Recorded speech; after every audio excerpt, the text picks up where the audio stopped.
សូមជម្រាបសួរពុកម៉ែបងប្អូនសូមស្វាគមន៍មកកាន់តម្រុយឆ្នោតយួនប្រចាំថ្ងៃសម្រាប់ថ្ងៃទី3ខែ11ឆ្នាំ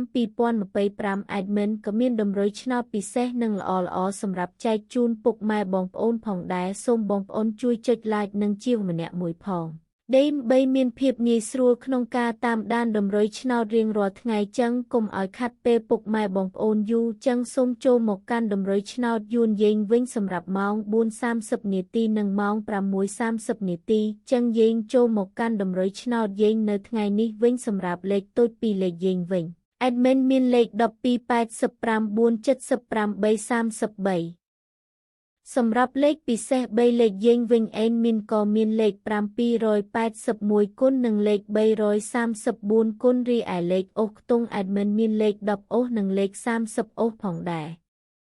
បងប្អូនដែលស្រឡាញ់និងចូលចិត្តលេខAdminអាចយកទៅផ្សងសំណាងបានសូមជូនពរឲ្យបងប្អូនទាំងអស់គ្នាហេងសំណាងល្អទាំងអស់គ្នាតម្រុយឆ្នោតយើងបានមកដល់ទីបញ្ចប់ហើយសូមជូនពរឲ្យបងប្អូនហេងសំណាងល្អមានលាភមានជ័យទាំងអស់គ្នាជួបគ្នានៅថ្ងៃស្អែកបន្តទៀត